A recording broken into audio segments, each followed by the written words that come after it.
Hey everybody, Josh RV Nerd from Bish's RV here with another one at your popular request. Seems that you've been enjoying the little Surveyor content that we've been putting out lately, and this is a model a lot of folks wanted to see, the 202 RBLE. Now, there's no shortage of manufacturers making a layout like this, so why do I keep recording different versions of this floor plan? Because they all bring something else a little bit different, interesting, or cool to the table. And there's a lot of things that this one fixes that people don't like about the other builders of this layout. Like a major one right away, it's a shower that you can actually stand in and wash your hair in because it's rectangular, it's not radius, and the ceiling is extra tall. But it's carpetless, ventless, easy cleaning, which makes the whole RV look and feel bigger. And it has a full floor flush slide, which allows it to have more than just a jackknife sofa. Like you can put a true theater seat, a dinette, a hide-a-bed in this, and you'll see that it actually includes one of those handy little lagoon-style tables if you go with one of the sofas, so that you got something to be able to eat on, although it also includes an elevated breakfast bar. It does a lot of the different things all the other brands do, but I see them all wrapped up here into one. It's also a true queen bed. That's a cool thing with Surveyor. They're just like true queen beds across the board. And this floor plan, if you wanted to swap out the backbreaker Deathway for a mattress for something that's a little more comfortable, it'd be so easy. Just run it right in the door, flop it on the platform, and you're done, son. Really surprising storage around this, and some really good cargo holding capacity on this one as well. Now, under the kitchen countertop, there was a chunk of space that was a little bit awkward to use on the inside. So they gave us a really compact but really highly featured kind of mini camp kitchenette. Doesn't have a full true sink, but it's got a better than nothing, kind of like their solar. Their solar package on this is not amazing. It's 80 watts, and currently it's not really vastly upgradable. But it's 80 watts more than 0 watts, which is what a lot of brands still put out. But trying to give you some input like that to let you understand what it is and what it's not, and to try to get some of your feedback on maybe what you'd like to see done a little bit differently later on, that's what we're going to do in the video today. And if you like the good with the bad, we're going to just close the slides and show you the thing in road mode, all the stuff. Hit that subscribe button. Let us know how we're doing down in the comments section. And there's actually another very good reason for your benefit that I continue to find different manufacturers who overlap pretty heavily on floor plans. Because if you ask any manufacturer, or if you go to 10 different dealerships that all carry 10 different trailers, and you ask them, which one's the best RV? Isn't it funny how they always say it's the one that they represent? You ever go someplace and you ask somebody, hey, what's the best RV for this, that, or the other thing? And they say, oh, well, we don't carry that. No, you probably haven't, and I would be shocked if you ever did. Because the thing is, they're all really cool for different reasons.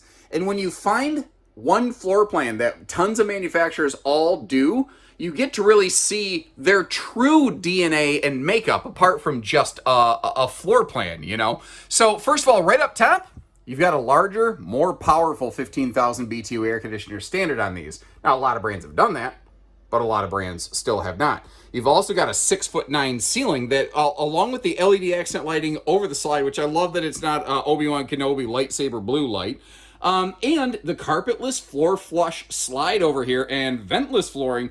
There's like 4 factors there that always visually make an RV look bigger.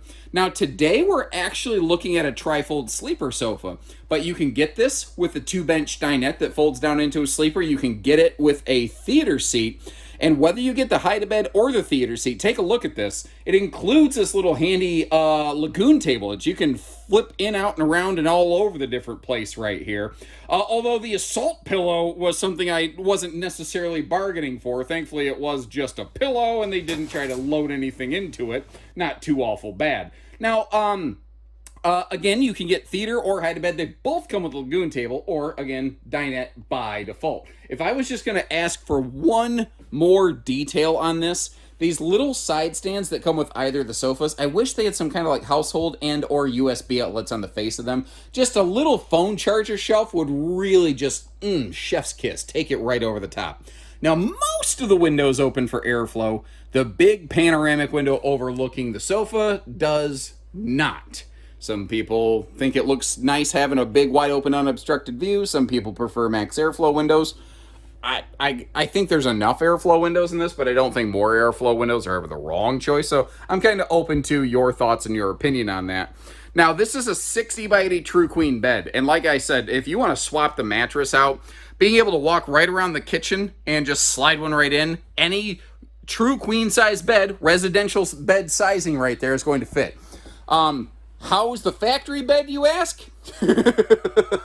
Well, I'd rather not get into that. Opinions really vary on bedding, but I don't think it's fantastic. Now, they gave us some bigger campsite windows over here, which is cool. When you're sitting on the sofa, you can see out. Plus, there's a window in the door that we're not even seeing right now. It did mean they had to shove the TV pie high to the sky, which isn't my favorite location for it. It does have a swing out arm. It doesn't have a drop down arm. Because if it dropped down too far and somebody's sitting at the little elevated dining bar right here, I think that could be a little bit of an obstruction thing. Now, the stools are included. There are some manufacturers who do a layout like this where they don't include the stools. And sometimes I like to give you RVs to give you a little sample of that. We could call that, we'll call that the Surveyor stool sample. Right.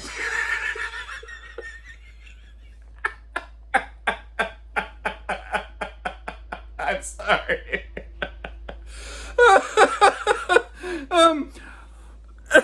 When I woke up this morning, I didn't expect to be able to work the phrase stool sample into an RV video, but here we are. Never mind. Whew, let me collect myself.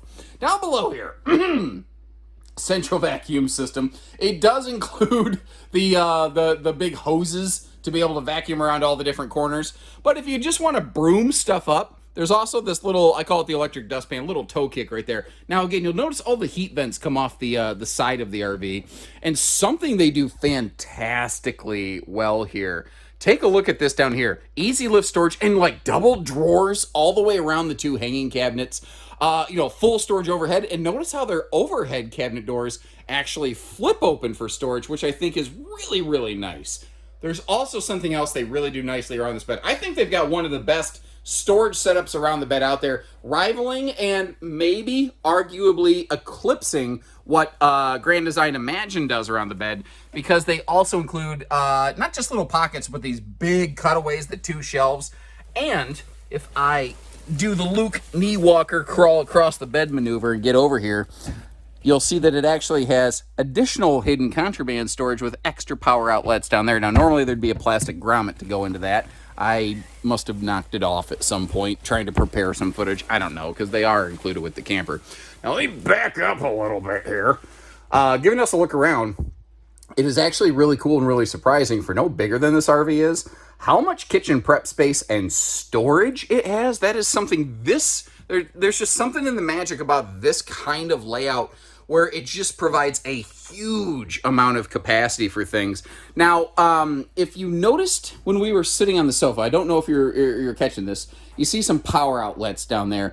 If I crouch down, you'll see some power outlets under the overhead cabinets as well. Not necessarily my favorite place for them, but at least there are some down near the counter level. And that taller ceiling, it does allow for some bigger overhead storage cabinet space. That is a big stainless farm sink. And one of my only things I would like to see changed is, instead of the shelf in the cabinet under the sink, I'd like to see that open for a wastebasket. Like, I almost think they did too much in that regard. And you could argue, I don't necessarily think there's anything as too much storage, but maybe it could be storage purposed in a slightly different way. Just my 2 cents. We're looking at the 12-volt compressor fridge today. That's a little over 10 cubic foot in fast cooling cold storage capacity. Now, somebody might ask, yeah, but the fridge is all the way on the rear wall. Doesn't that tend to bounce more? In theory, yes. No, it totally does. But consider the fact that this is not a long RV, and it's a short length, 25-foot tip to tail, tongue to bumper tandem axle camper. It's not going to bounce exceptionally violently on the back of an RV like this. When you get those really long RVs, that is when there gets to be a lot of bouncing back there, because there's so much of the camper hanging off the back of the RV. Super handy, this right here. Like, this is an overlooked feature. A lot of manufacturers just won't include something as simple as a place to hang a coat or a leash latch, or like this time of year, spring and fall in Michigan, it's the season of, I don't care what jacket you're wearing, it's the wrong one. You'll never be comfortable, so having the ability to swap some jackets or sweatshirts, really nice.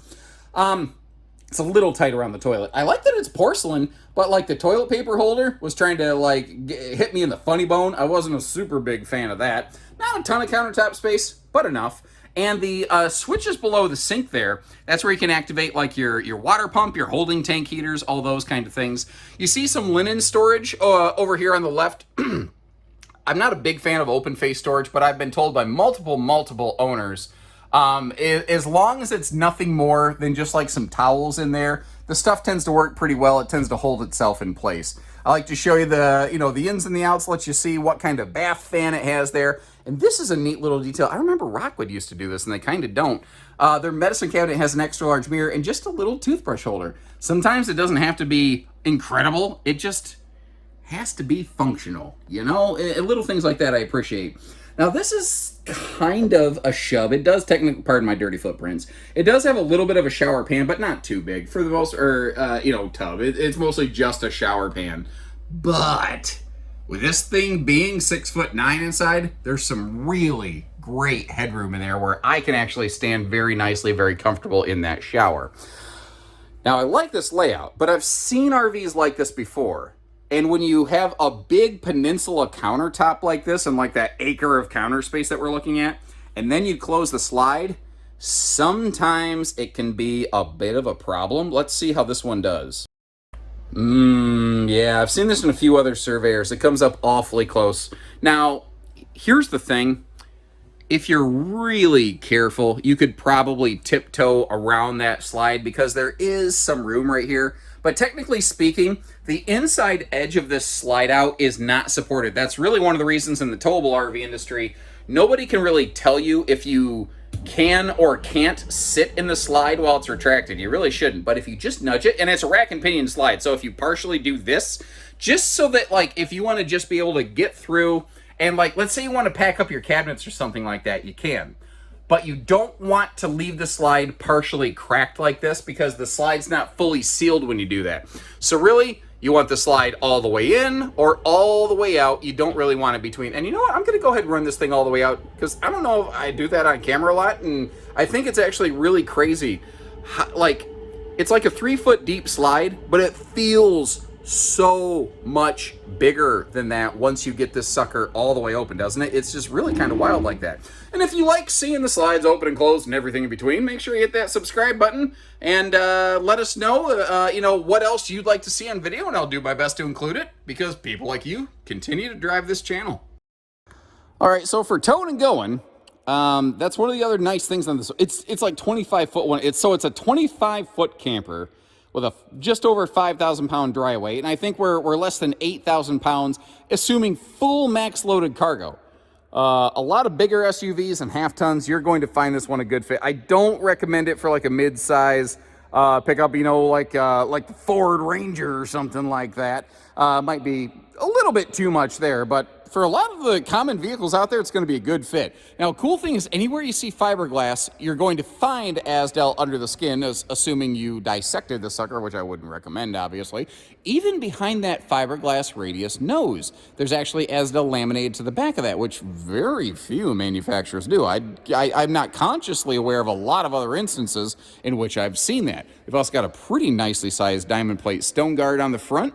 Up front here, power tongue jack standard, so you don't got to do any of the real heavy lifting. And if you're hitching up your weight distribution hitch correctly, you actually really appreciate that power tongue jack because after you get the thing kind of cinched up, you actually want to lift the tongue of the trailer to take the load off the weight distribution hitch and then finish cinching everything down before you drop the tongue back down and let the vehicle carry the weight. So that power tongue jack really saves a lot of effort there. Battery disconnect, TPMS relay up front. That was that little yellow thing. We have slam latches here too. This floor plan is going to really butt heads against like a Rockwood 2205. And they each do some cool things the other one doesn't. But a lot of people constantly ask for slam latches on those mini lights. Well, maybe this might be the one for you. I don't know. Depends on what you're looking for. Motion lighting, little drill bit adapter for your corner stabilizer jacks right there. Now let's talk about our underbelly. Not a whole lot to look at because it is fully enclosed, which is great. It's also got a direct air heat system in it. It's direct air heat dump. It has the option of going with holding tank heaters. And it's been my experience that anytime a manufacturer offers optional holding tank heaters, it's like a year or two later, they just end up standardizing the things. I wouldn't be surprised if that ends up happening in the near future, and frankly, I wouldn't be too offended by that. Kind of like, I like how they've gone with the TPMS here, so they're showing an interest in giving you more peace of mind and better ride and handling. These are import tires, which is okay if you know the proper speeds and you keep them inflated to the proper air. Like, I know plenty of people that have those Castle Rock tires that have done just fine with them because they've used them correctly, but they do have a lower speed rating. So if we're gonna do TPMS and we're gonna say that we're interested in more peace of mind and road safety, why not just like go Goodyear? You know, I get that it's a couple dollars. I get that everything that I'm saying is gonna add a couple bucks, but I personally would be on board with that. Now, it's not a real sink with a real drain. It's just a little bit of a dog dish. It can't be a real sink though because the tray that's holding the griddle that comes with it slides in and out. And a dog dish is not amazing, but it's better than absolutely no sink. I like that they gave us the little garden hose sprayer thing over here. And I like that the cooktop slides off to the side so that while I am doing hot stuff baby tonight, I can get into Dad's medicine cabinet right there. Now, currently, there's absolutely no inverter prep or anything like that on these. That is another one of those things where it's kind of like currently they have 80 watts of solar and a very basic charge controller. I would like to see them not like try to become some boondock off-road mega camper, you know, nothing like that. But I think for some very low dollars, they could provide some inverter prep. They could maybe provide a little bit more of an enhanced solar package in future generations that could provide a little more benefit to pretty much everybody. Because maybe, you know, you're not a heavy-duty boondock off-grid warrior, but almost everybody is going to find some benefit in some kind of solar. And if you do want to add an inverter, having some prep work done from the factory, oh my gosh, it is vastly easier and less expensive. Kind of curious, what is your input on this? Some campers do the fold-down cargo rack like we're looking at right here, and they're about 200-pound rated, but that's before the spare tire. I see a lot of people constantly overload these, and when you put weight all the way behind the axles like this, that actually makes for a little bit more dangerous towing scenario. So putting less weight behind the axle doesn't exactly offend me. Some brands do that receiver hitch on the back. Some do a bumper, some do a receiver, some do the cargo tray or not. What, I guess, is your preference in that regard? Like, what is the proper equipment package in your personal point of view? And there you have it. Let me know what you think about it. What do you like? What do you want to see stay in a next update? And what would you like to see changed in a next update? We'll get that feedback back to the factory, and who knows, maybe together we'll mix our sauces and make ourselves a nice little goulash of a camper here. I don't know if that makes sense, but it made sense to me. And if it made sense to you, you may want to seek psychiatric evaluation. And while you're doing that, I'll leave you a link in the video description where you can check on pricing and availability on one of these. If we have one in stock at any of our stores, it'll be listed right on our website with pricing, one click away, whether you're curious or whether you're serious. And we don't do hidden fees, we just do everything else. So apologies for the convenience. Take care, stay safe, have fun, and happy camping, everyone.